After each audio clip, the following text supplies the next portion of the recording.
بسم الله الرحمن الرحيم. الحمد لله رب العالمين، والصلاة والسلام على رسولنا محمد وعلى آله وصحبه أجمعين.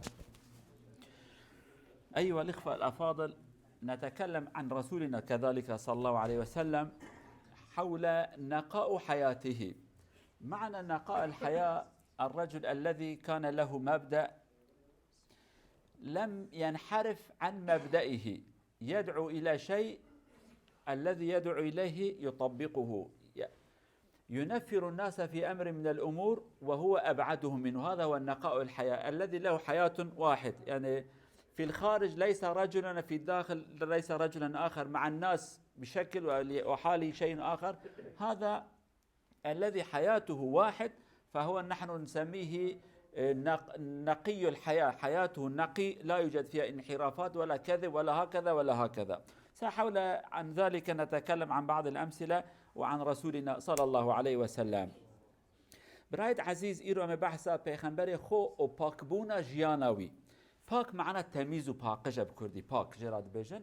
اف ذاتی هانه که جیانوی پاکه. پاک معنوی دسي حب جياني ويتنن، يعني مثلا شخص كي دبي والله فقير بو شكلك بو زنگين بو شكلك دن،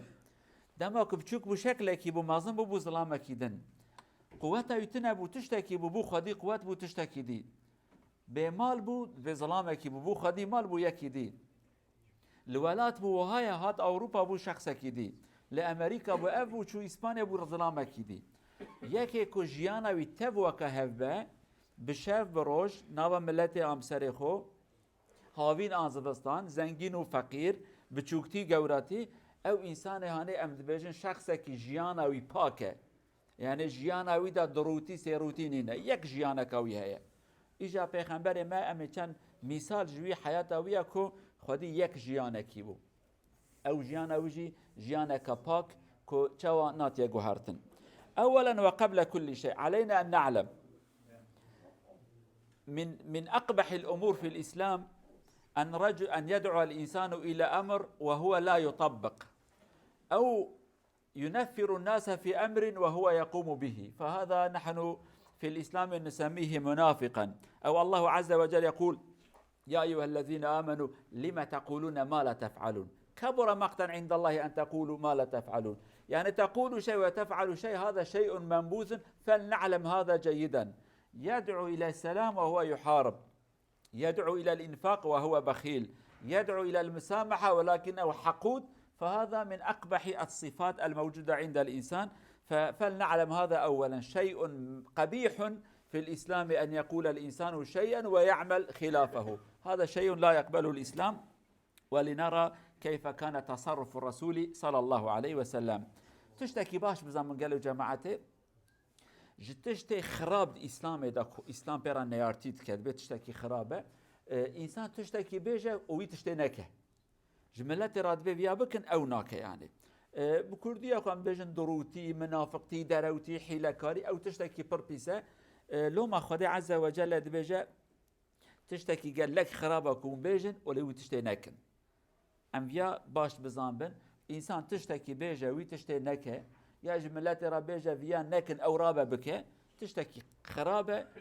رب عالم جبي حالي قد حسناك دبي تشتكي بيس والرزيل وخراب وبيسة، يعني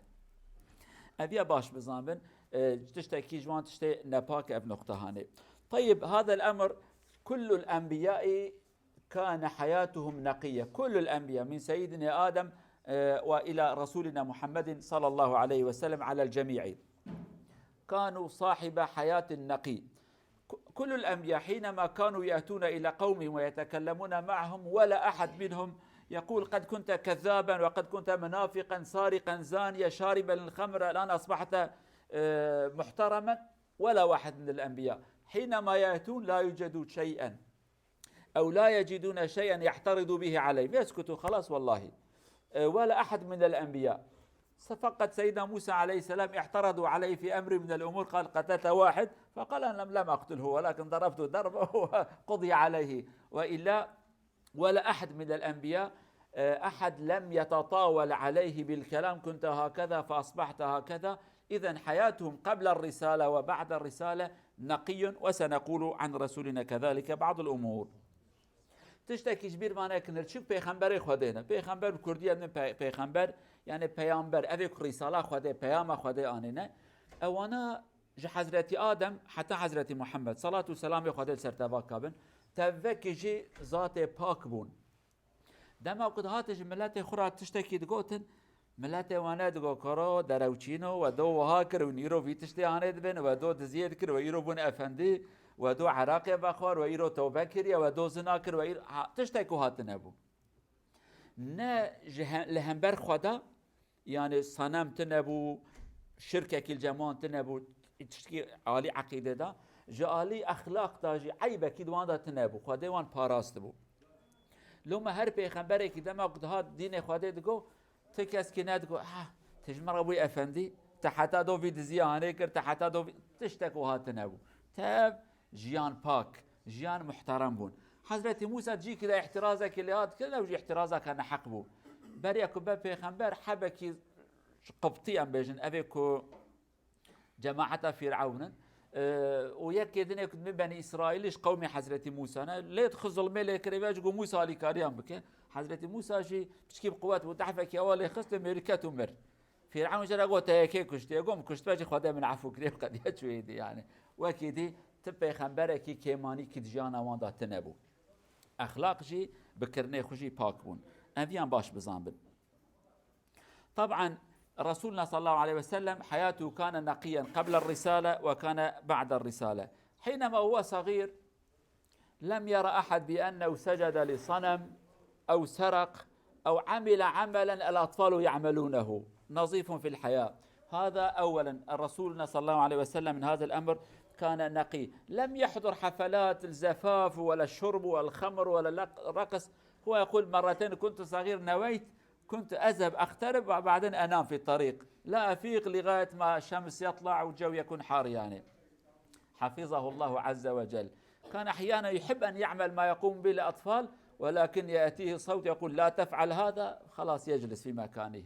إذا في صغره لم يعمل شيئا يذم عليه وهو كبير هذا أولا پیغمبر عليه الصلاة والسلام بیا أولا جبير بانكم بتشوكيا خدا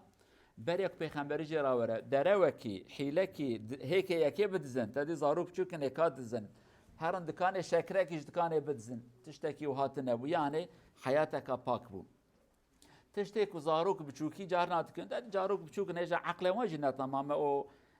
جانا حساب و کتاب وان ام بيجن ام چاوي خدگرن جبچوكي خدا جوي آريدا پاراستی بو محفوظ بو دست رجای تنبو دو جارا دبي از بچوك بوم شوان وشواني زانج نشواني يعني شواني بچوچك بون دبي لما كده دحب وكن نظام دعوتها بون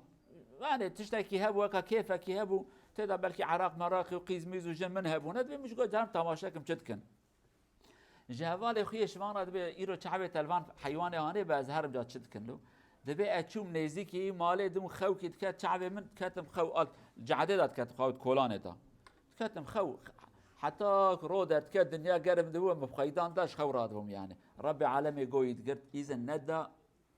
كأف بيخمبر تشتكي وهاجي ولا بيدا كان يعني تشوكي أودا هاتبو باراستن كذلك لم يسمع بأنه كذب وهو صغير وهذا كان من شيمته لا يخدع ولا يقوم بالغدر ولا أي شيء آخر وحينما يتاجر في أموال الناس كان أمينا لغاية أن اشتهر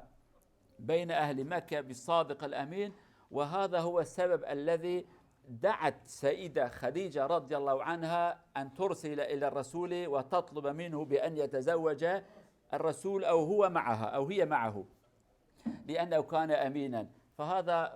من صفات الرسول صلى الله عليه وسلم الأمين ولم يسرق ولم يقوم بغدر أحد ولم يحتال على أحد تيساجي صفات پیغمبر عليه الصلاة والسلام دزيتنا حيلاتنا شيطانيتنا فرداويدا ملات راكو تجارتك يبكى حيلة وشيطاني كناك حتى بفي شكل ما كده مشهور بود قوت محمد أمين بو حتى وقصا إنسانك شريف بو باك بو يتيما بافتنا ديتنا جبير بانكن دنابا ملات دا قابا كده بافتنا بقالك جارا إنسان بيخواهي مازند به كاسكي لوان حساب ناخوازد بيدا تشتك نابا بكرديت بين سيوية براد بكي تشتك نابا لناغن أما رب عالم مساعده نده افزات هاني بي تشتي هاني بك تجارت دقال ملتت كل تجارتك بامين بو حتى كنكي مازن بوجي حضرت خديجه اجا هف ناس نار بيرا نزوجيه گشت مرحله که حضرت خدیجه گو برا محمد وره از خوازن پیرا بزوجم چما لورا دزیتنا حیلتنا دمال ویدا کاروان ویدا چوها تماشا کر انسان کی شریفه یعنی خدیجه زلا جنکا بمیر بو بیبو کو پیغمبر بخواستا کار بو دزی کی حیله کی شیطانی کی لی بکر اما او اخلاقی وی پاک مساعده ندا کمال جنکا به ظلام بخو یعنی داوی کو خدمتکاری وی جهات گو والله خاتونا من بخاطر محمد انسان کی افندی محترم بنه مال تجی برکت کته که دمکی اوی بری مال خدیجه چون هر کس کی کریه بریکا خو بچکیش بردا بکردید من قرم چاندن بچکی کریه بریکا خو ها کریه تماشا کر پیغمبر بیتشته نکر گو والله بیا ظلام کی قال لك محترم است کارم پیرا بزوجه كذلك الرسول حينما عرض نفسه على قومه نراه يقول لو أخبرتكم بأن هناك جيش يحب أن يهاجم عليكم يقول والله نصدق لم نجرب عليك كذبا. إذن الرجل قبل ما يكون رسولا كان في قومه صادقا الناس يصدقون كلامه. لا تجد رجلا حينما يبلغ من العمر ويقول كلاما الناس يقول نصدق كلامك لم نجرب عليك كذب، فكثير منا قد جرب عليه الكذب كثيرا. پیغمبر ما علیه الصلاة والسلام تی سجده ما کبو پیغمبر خدا امر جرهات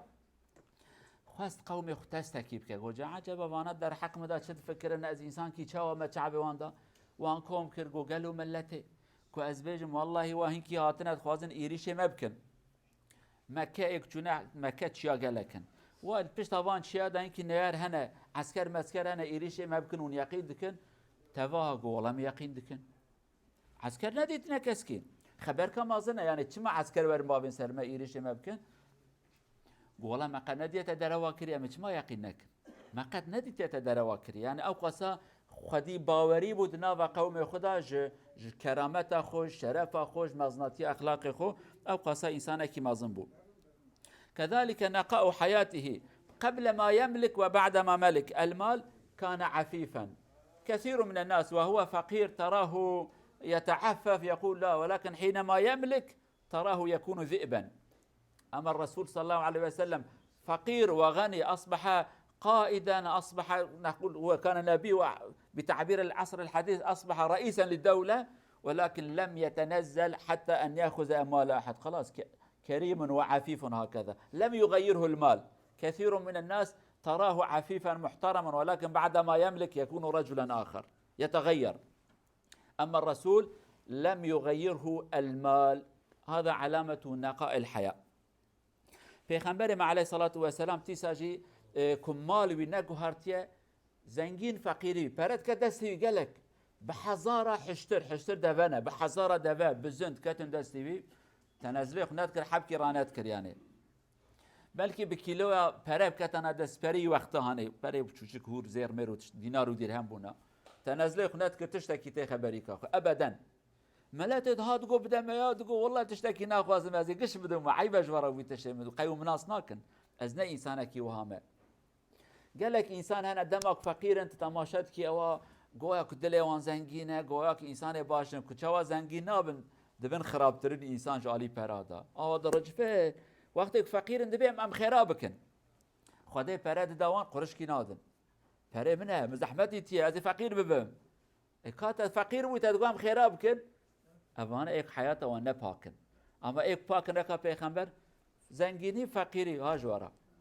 هاجورا ده حربادا بحزارة حشتر دفت كتن دستی چل بزن برخك تبا بلاد کرد قالك انسان في ميرانيا پیغمبر دو مسلمان والله تقوصا ميرك يش فقيري ناطرسه يعني ميرك يش فقيري ناطرسه كيش مش فقيري ناطرسه او قاص انسان كي مازن بو. كذلك حينما كان لوحده كذلك كان يعفو ويدعو إلى السلم والأمان، وحينما كثر حوله الصحابة نفس الصفة العفو، ومن شيمته العفو عند المقدرة. كان يعفو سامح أهل مكة جميعا وقال اذهبوا فأنتم طلاقاء. كم من القادة اليوم حينما يقومون بالانقلابات أو الفوز في الانتخابات، الاثنين نفس الشيء لا بأس به. الفوز في الانتخابات نقول بنظام الحديث والانقلاب بنظام العقلية المتخلفة يعني يعفو الذي عارض عنه من؟ اذبح جميعا خلاص ولا واحد خلي يطلع. ولكن نرى الرسول حينما يملك يعفو، ليس مثل بعض الناس الذين يملكون يتغيرون. كان يملك فيبدأ بالعفو، العفو عند المقدرة. هذا كذلك معناه هذا الشخص لم يتغير ولم يغيره القوة. ملك القوة كذلك كان كريما وعفوا، لم يملك القوة كذلك يعفو عن الناس. أحيانا العفو حينما يكون عن العجز لا يعتبر عفوا. العفو عندما تستطيع أن تعمل ولا تعمل، هذا هو. الذي لا يوجد لديه مال ويدعو إلى الكرم فلا يعتبر كريما، ولكن الذي يملك وينفق فهو كريم. الذي عاجز لا يستطيع أن يعمل شيء أو يدافع عن نفسه يقول أنا أصبر، لا يقال لهذا الرجل صابر. ولكن الذي يستطيع أن يضرب ولا يضرب فهو صابر، وهو الذي يعفو عن الناس. پیغمبر ما صفتك ویدنه عسکری تنه بونو بسر خوش مکه درکت، ولكن داوی خودی قوت دای که به هزار انسان دورای چه بوم ناد گوهرتن نبو انسان کی دی تیساجی عین انسان دل فکری بو دلی فکری بو ملت عفوت کر. اویا معناوی که حیات تپاکه ایرو تماشات کی د دولت آدم مثلا انقلاب چه بون یک سری یکی انقلاب که ایک انقلاب که کته مالا ادنه خرات که وامتن ناکجا ها جنه وان زاروک وان ظلام وان جیران وان جیران وان مالا تباخرات که ولات وان شوتنا دبی جاره قدی براج فردا کس کی سریخ بلنه که. اما پیغمبر مکه فتح کرد او مکه باجاره باوی بو بزوری ویجه درخستن و گلک ظلمش لیکرن وقتی هات مکه فتح کرد و بحزاره صحابه دورای هنا بس حزاره هنا وان کوم کر گوهر متف آزادن هر متف سربستن. اوی علامت ظلامتی يعني انسان ظلام وقتی قوته يشد ملت عفوت که. فقط او انسان که بندست دبی او دا کان بری هفن نرویجید بین سنیل يعني ام كيف خوش نم خوش کو بری هفن وقتی قوته يشد دبا تشتكيدن. پیغمبر نوها بو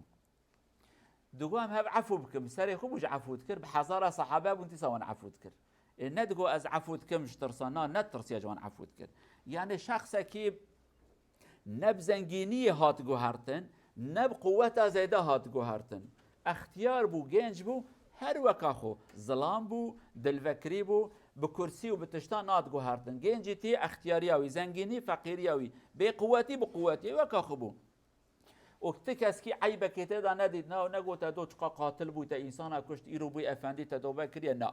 هر انسان کی پاک بو انسان کی طاهر بو انسان کی خوی نوی گلک پاکش بو. رب عالم ما جو سنت في پیغمبر دور نخینه ان شاء الله. هكذا كان حياته القريبين والبعيدون كلهم يعرفون حياته. حينما أعلن نبوته أقرب الناس إليه آمنوا به، وهذا معجزة كبيرة. إذا أنت تدعي شيئا وأقرب الناس يصدقونك فيه إذن أنت صادق في دعواك، ولكن إذا تدعي شيئا وأقرب الناس إليك يكذبونك فأنت منافق. هذا شيء طبيعي. كثير منا يقول شيء زوجته لا تصدقه، أبوه لا يصدق، عمه لا يصدق، صديقه لا يصدق، يقول خلاص يعني مش علي يعني. كما هناك كلمة معروفة يقول فرعون قال أنا إله، فهامان قال على فرعون يا هامان على هامان يا فرعون، يعني أنا سويتك إله مش عليك، قل للناس ولكن أنا أعرف من أنت. ولكن حينما أعلن الرسول نبوته أقرب الناس إليه صداقة أبا بكر يعني خلال لحظتين قال آمنت بك، لأنه كان يعلم بأن هذا الرجل طيب في أخلاقه. زوجته آمنت فهي كانت تعلم بأن هذا الرجل ليس ذو وجهين، له وجه واحد وهو صادق فيما يقول. تشتكي داوي أجوارا بيجم يكش علامات مزناتيا پیغمبر ما عليه الصلاة والسلام. دما كوغو اس پیغمبر خودمه مثلا ام انسان انا جانا منك تشتاد بيجن جنا مجمع يقين ناكلو جنا مزارم دروات كر الا بيت بصرت اقد دروات كي يعني جنا ما تزانم دروات كر بريمت زانلو ام درتين ام بجاز شركتك يچيك من پرا قازانچ كن جنا ما پرا نادم حاضر خن ادم بريمجي پرا نادم خود برو اتناسكم توكا غري يعني هوالت دبي تمام الكلاكا تما اما دوره من هرب ام هف ناس كن لو ده اجابنا كم هف خبر نم هف عليه هفن. پیغمبر دما کوگو خدیم کریه پیغمبر نزیکترین انسان ابو بکر بو هوالی بو گولم تقبول کرد جناوی خدیجه گولاس تقبول کم چما زانبون درواناك تشتي قد قوت ذهبوا يعني افيا علامات مازنات انسانك دما كو جنا تلتا يقين بك تهاري مسقفت جنا تدقل ورا تهاري عبادات جنا تدقل ورا دمكي تراستي او اوانني اگر كنت جم جنا خوهابي الجم هفالي خوهابي الجم برادر اول جم خريبه اف والله دبد منافقتي وبيغمبر عليه الصلاة والسلام جملت بسر خو هر ذاتك وكاخبو رب عالمي وي أخلاقي بكان سيبه مام دروا وحيلة وشيطانية لكن أم لابن سيشارو يكروكي مهبة إن شاء الله. نرجو الله عز وجل أن يرزقنا حياة طيبة ويرزقنا النقاء إن شاء الله في الحياة إلى أن نلتقي في